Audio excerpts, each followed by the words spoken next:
Hi, Frank. Hey, How there we are go. you? You made it. Good to be here. Thanks. Awesome. Thank you for being here too. Yay. Let's kickstart. Welcome everyone.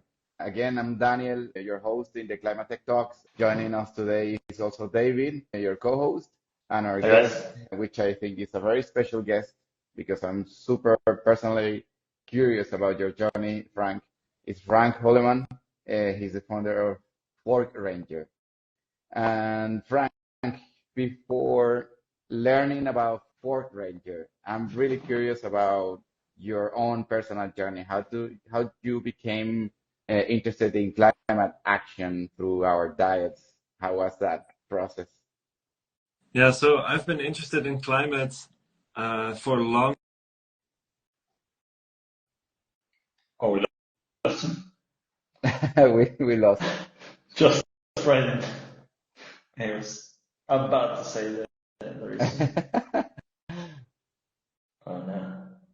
But this that's the magic of being live. Um, just give me 1 minute to make Yeah. sure that he's coming. Or while he rejoins, maybe you can describe a bit what climate tech talks are and how often do we want to host these? What's the idea here? Yeah. Okay, He's sorry back. guys, Are you Yeah. I'm back. there? I don't know what happened.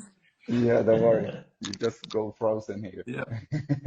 All right. So Yeah, you were asking how I got started on that's climate right. Yeah. and food, and for me it started with the melting glaciers. Mm, I grew up in Switzerland and seeing them firsthand, sort of realizing Mm. that these are going to go away at some point. That was the start.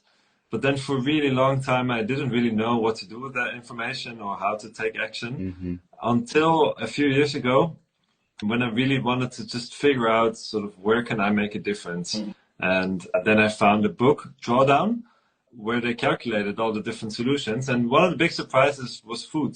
So that for me was sort of the moment where I thought, okay, if food is such a big thing in climate, then I want to be part of that solution Mm, as well. And at that point, I was eating a little bit less meat, but I still found it frustrating to find the right recipes. A lot of quinoa mm, salads or things that just didn't yeah. feel like they were for me. So then I started experimenting with my own recipes, and in the end, this became a cookbook together with information on how to eat sustainably. So Mm. sort of, and that is what Fork Ranger is: information of how to make sustainable choices and then putting it into action with recipes. So cool. Can I ask Amazing. something? I want to Yeah, ask a follow-up go ahead. question. I guess for starters, Frank, like, why shall we care about how we eat? If I'm a newbie and yes, I'm really worried about, all the floods that we're seeing this past few months and the heat waves and we hear in the news that there's going to be climate refugees in the orders of millions. Mm. Why is food an important piece of the puzzle in the climate action game, if you like? Yeah. So first of all, 1/3 of all global emissions are caused by the food system. Hmm. So that if we look at this whole system, we cannot fix all of this if we don't also look at food. And Mm-hmm. then a large part of these emissions are due to the way we eat. And so if you approach it more from an individual perspective, for the average European, food is one of the biggest contributors of. Mm-hmm. So of course there's transport and buying stuff and living, but food is a big part of it. Plus that I think why focusing on food makes so much sense is because it's something that we have a choice about. It doesn't cost more money. It's a sustainable diet is also a healthier diet, and it's Mm-hmm. connected not just to climate but also to lots of other issues. Basically, also to how much nature we have in our country. So Mm. if we eat a different way, not only do we reduce our emissions, but we also create more space for nature. We eat healthier, and we solve a lot of issues all at once. So it's one of the most impactful things you can do as an individual. Mm. Interesting. That's amazing. Some people, when they begin the journey into climate action, they really don't understand how impactful would be to change or switch your diet to a sustainable diet.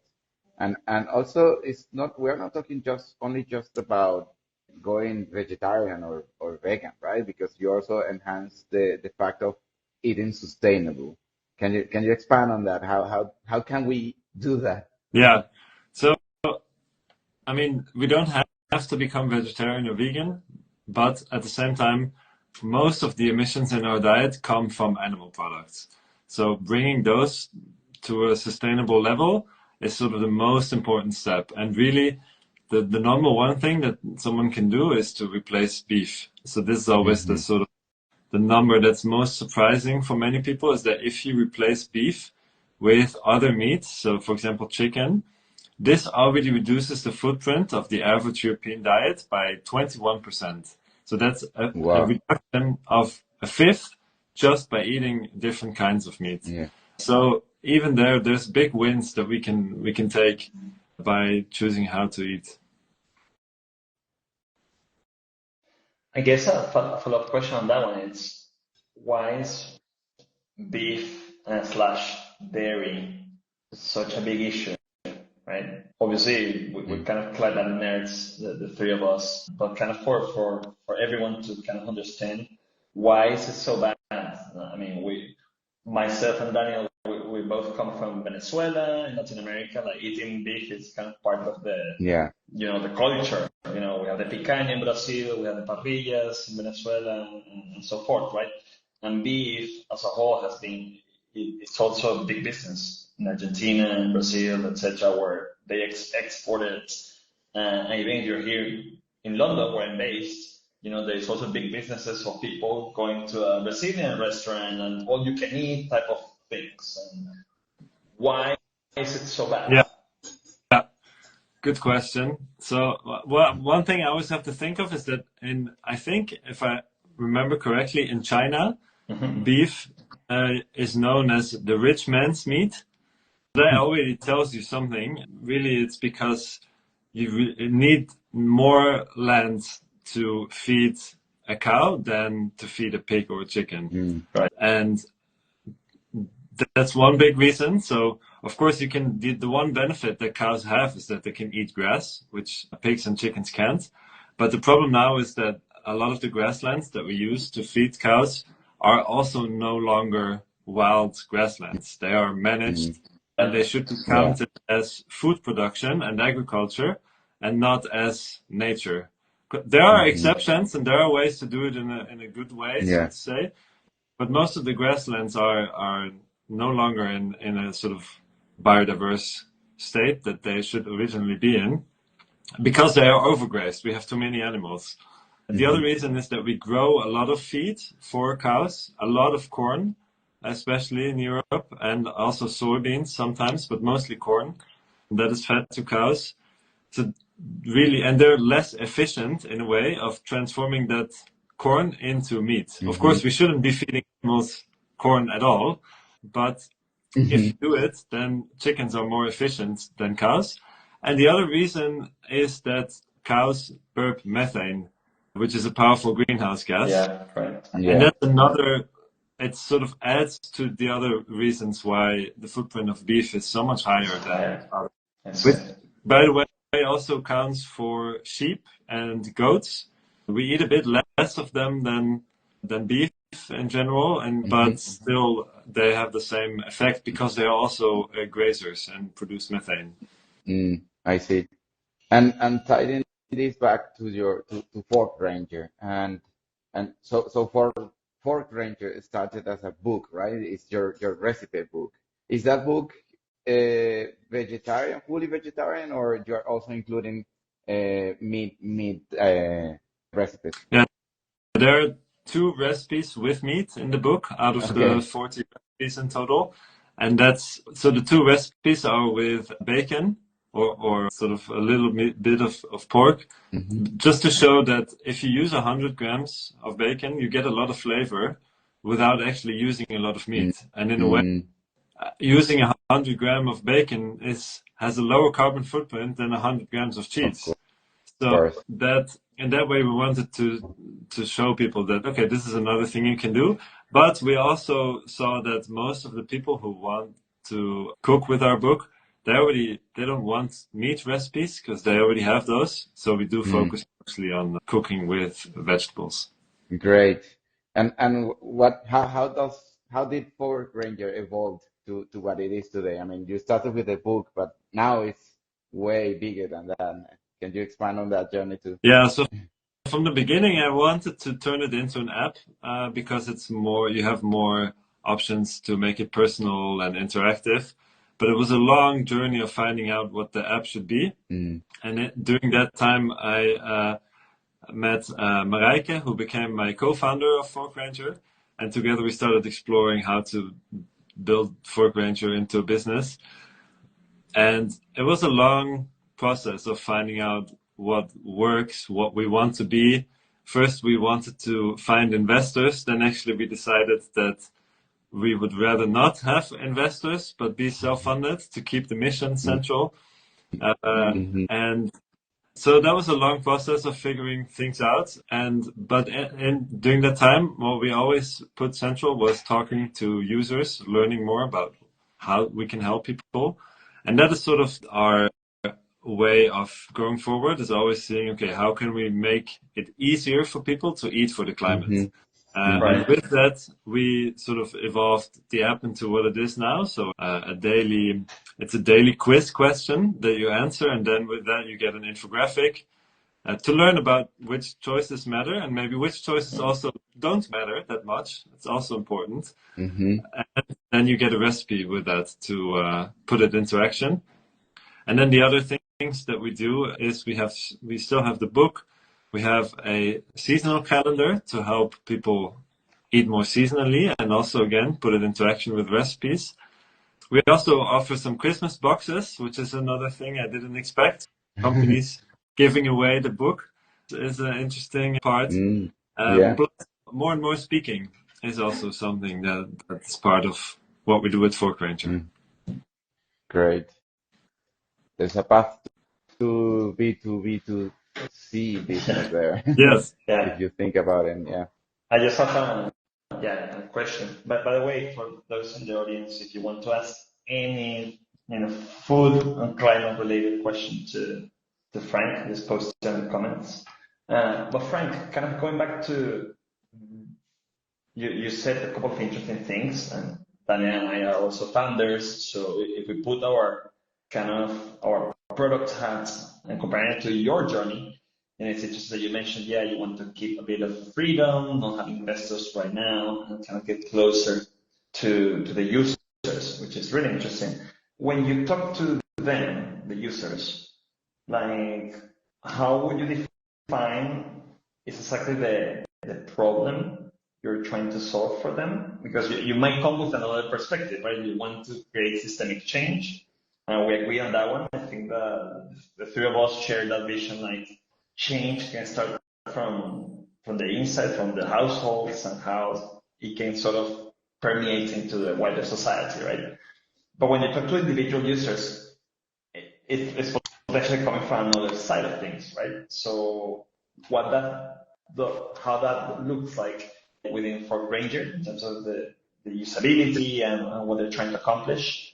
And on the second, related to the investor side, it's like, are you kind of looking like really, is sort of a business model kind of emerging in terms of, okay, I want to kind of grow this, go to multiple geographies. How do you see this kind of in the next 5 years or so? Mm-hmm. Yeah. So I think a lot of sustainable businesses want to they want to solve an environmental problem. So in our case, we eat too much meat. But that in itself is not yet, unfortunately, a business, because you want to solve a user problem. Yeah. And sometimes these are not the same. And I think that's where the hard part comes in. And for us, the user problem that we solve, there's a few of them. So one could be, okay, I've decided I want to eat less meat, but I don't know where to start. Mm-hmm. That is one problem that we solve. Although it's much harder to reach these people because they're not yet in sort of the sustainable groups. It's harder to reach them. The sort of there's two real sort of main user problems that we solve, I think, currently. One of them is, okay, I'm eating less meat, but what about avocados and soy? Am I doing the right thing? There's all these other things, sort of the underlying doubt and uncertainty of whether you're doing the right thing because there's so much information out there. That's one problem that we solve. And the other one, I think, which is interesting that we also discovered along the way is, okay, I care about this, but my friends and family, how do I talk to them about it? That's it. And sort of, it's Empowerment, still, right? yeah, so we haven't cracked it completely, but the book has been used as a gift. So then it's a way that people show the infographics to their friends. So in that way, sort of we're helping them, empowering them to feel good about their own choices, but also to spread it and make them ambassadors. Yeah. So That's so interesting. interesting. Maybe if I can continue that one on that thread. It's like, I'm sure that it's a delicate balance, right? So you don't want to make people feel guilty, like, hey, you guys are horrible, you're eating all this meat, and look, the whole climate change is, related to it. How do you strike that balance of, making them feel empowered, like, and maybe showing them, as you suggested, like, the changes don't have to be as drastic at the beginning, but like replacing, beef or chicken. So how's that kind of communication challenge so you can be as wide as possible to onboard, people that are starting to think about this, right? That group that is still not yet in the vegetarian group, etc. How do you use kind of all the infographics? What sort of the main channels that have worked for you or not, and the message itself, right? So I think one thing that works that we do or that we focus on is not telling people you should be doing this, but showing with the data, if you do this, this will be the impact that you make. And it's a slight change, but it makes a big difference because then it's not someone telling you you should be doing this, but it's more sort of showing people, because what we assume that the people we reach, they're already interested in climate change. They know that we have a problem. They know that food is a part of the issue. We don't try to reach the people who don't even agree to this fact yet. It's that's someone else to solve, or they will just change by themselves later With or time. not change and be forced to change. So I think that's where we sort of fit into people's the stage where they're at, and then we just try to help them understand without being judgmental and without also taking a sort of we take a pragmatic approach. So we're not, we are very idealistic in the world we want to create, but we don't say this is how it should be or this is how everyone should be eating. It's more showing sort of what does the science say about how we should be eating, and then helping people understand that is usually empowering, because also what we also try to show is the other things that don't make such a big difference. And I think this is also important to realize that you don't have to do everything all at once, because that's usually what happens is if you give people a list of these are 100 things you can eat more sustainably.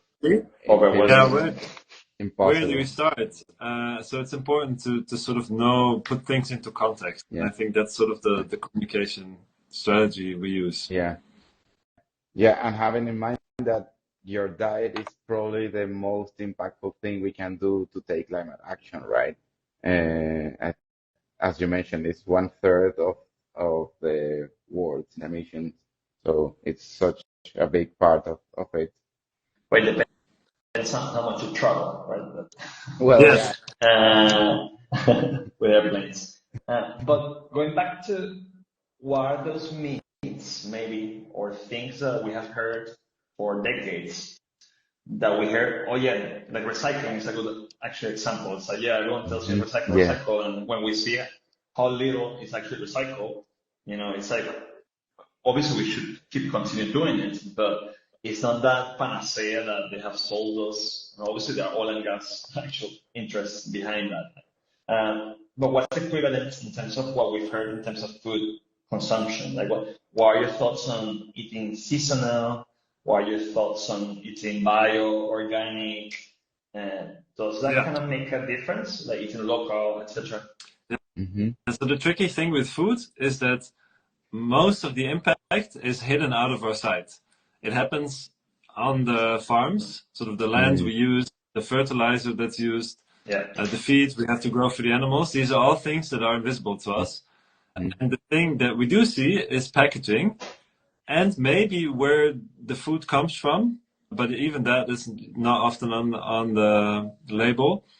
And so packaging is, of course, also an issue. We do have a huge plastic pollution problem. Yeah. But when it comes to food, packaging only is a small part of the overall footprint of most foods. It's very complicated. Always when we get to packaging, it's sort of this dilemma because there's just not a good solution often. Yeah. And I think there's been a lot of focus on eating local and seasonal, well, especially local and less packaging are sort of two things that are well-intentioned advice, but that don't actually reduce the footprint of your food that much. And it's complicated because we do have to solve both of those issues. It's better to have a local food system, but when it comes to diet choices, which that's the one thing we have influence over, then local isn't the right thing to focus on. It's more about what you eat. Maybe seasonal can help in that way as well. But sort of the local food system, it's a different angle than sort of what should I be eating. So, but it's a big complex process. But sort of some of the distinctions. Yeah, I think you're blowing my mind too. I mean, I think that also answers the question about organic foods, right? Because they tend to be more expensive, and I think that I'm making more impactful decision while eating organic, and that's not necessarily the case, right? Yeah, so it's good. Organic food, we are a supporter of it, and there's some research that shows that it can also lower the footprint of your food, but it really only makes a difference if you're already eating less meat and dairy. Exactly. Okay. The same with seasonal food. It does reduce the footprint of your food, but seasonal food only applies to vegetables and fruits. And that's a part of our diet that already has a low footprint anyway.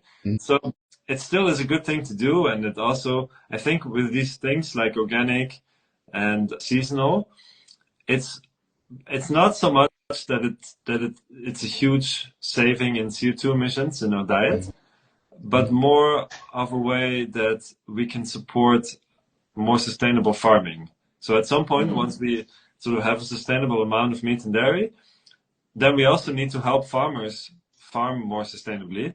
And for that, we do need to eat sustainably, be willing to pay for organic. So in that way, it does make a difference, but sort of in a different way than just cutting actual large amounts of CO2. Exactly. Yeah. Just to double check, Frank, so you have 5 minutes left, right? Just to kind of be mindful. So if you have kind of like a magic wand, right? It's like we were just talking about us as users, the choices we can make. Obviously, we need to be empowered and educated on what those options are, right? And look at the big ticket items. This is high carbon footprint. This is lower. There's actually methane here or there, whatever. But if you had the magic wand where actually those decisions were made easier via the government or the corporations, where legislation, for example, and even the big businesses should be looking at, where are the big kind of levers that governments can say, hey, if we want to reduce this massively, we should apply this. Yeah, big question and a very interesting one. The two things that come to mind, sort of that we need to do in general, is one, we should make it extremely expensive to feed animals with crops where human food could be grown.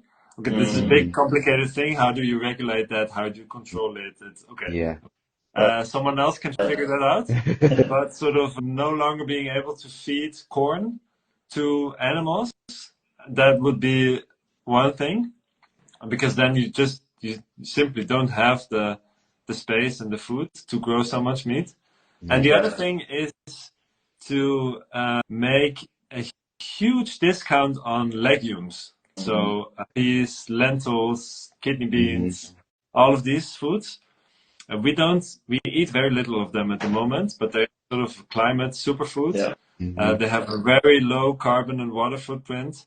They are good for the soil. They make farmers less reliant on synthetic fertilizer. They're healthy. They're just full of benefits. So if we make it more interesting for people to eat legumes, just to make it super cheap, and then of course we have to help them with recipes, then that will not only create more sustainable diets, but also sort of support farmers to create a more sustainable way of farming. Amazing. Awesome. Yeah, that was such a cool answer. That's a nice way to kind of, hey guys, you should be looking, no, you should not, if you do this. Yeah. Exactly. Right. If you look at the beans and the peas and the lentils, you will be contributing to the superfood system and fighting climate change. It's awesome, I think. It's empowering. So, yeah. Daniel. I mean, just to be thankful about your time and thank you, Frank, for the job and work you are doing. I think it's amazing. You are spreading the word out and yeah, thank you for all of that.